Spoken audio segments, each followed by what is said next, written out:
एक बार दो मित्र जंगल से गुजर रहे थे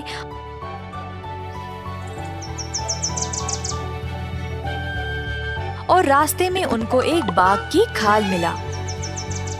उन्होंने उसको उठाया और सोच रहे थे कि इससे पैसे कैसे कमाएं।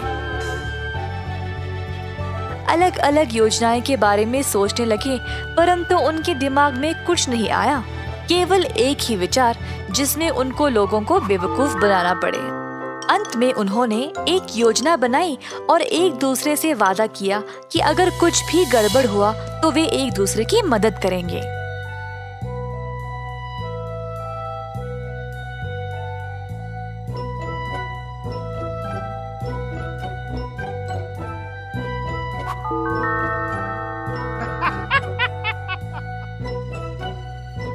बिल्लू बाघ की खाल पहनकर लोगों का ध्यान खींचेगा और इसी दौरान किशन उन लोगों के घरों से चोरी करेगा।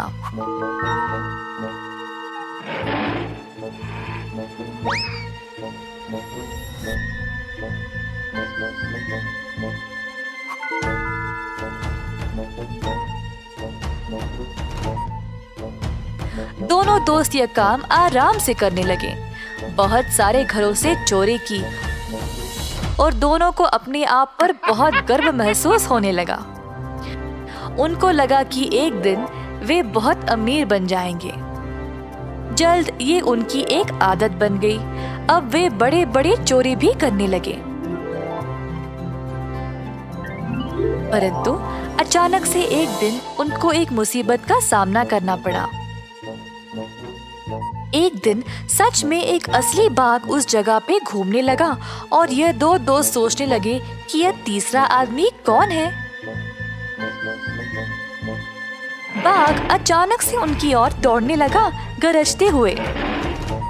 किशन वहां से भाग गया अपने दोस्त को छोड़कर।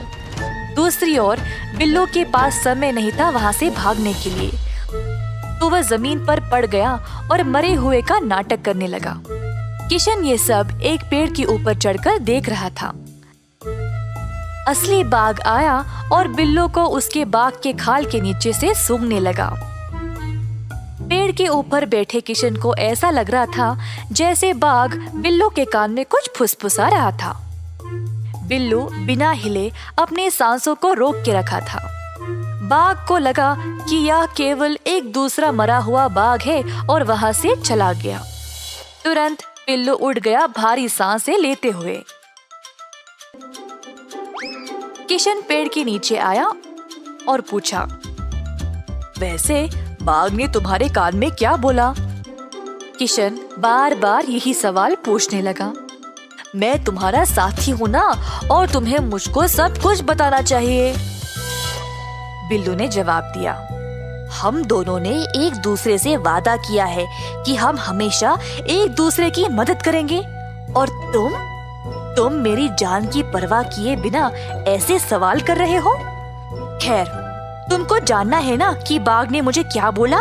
उसने मुझे तुम जैसे कंजूस लोगों से दूर रहने को बोला, और अब मैं वही करूँगा। कृपया मुझे मत छोड़ो, मुझे माफ कर देना दोस्त, मैं ऐसा कभी भी नहीं करूँगा, पर कृपया मुझसे दोस्ती नहीं तोड़ना। बिल्लू ने किशन से कहा कि ठीक है, वे दोनों अभी भी दोस्त रह सकते हैं, पर बिल्लू को अभी भी बहुत गुस्सा था। उसने किशन से बदला लेने की योजना बना रखी थी। अगले दिन दोनों ने मेयर साहब के घर को लूटने की योजना बनाई। इस बार बिल्लू ने किशन को बोला बाघ की खाल पहनने के लिए। किशन ने माना और फिर दोनों दरवाजे के पास आ पहुँचे। तुम अंदर जाओ, मैं इधर नजर रखूंगा। ठीक है, अगर कोई आएगा तो मुझे तुरंत बताना। किशन चुपचाप से अंदर गया और सारा सोना पैसा चोरी करने लगा। इसी दौरान बिल्लू ने दूर से मेयर साहब को वापस आते हुए देखा। बिल्लू बदले के लिए इसी मौके का इंतजार कर रहा था।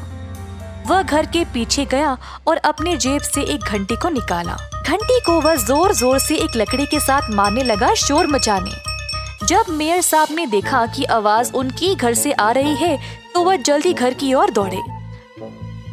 दरवाजा खोला तो बाघ को देखकर डर गए।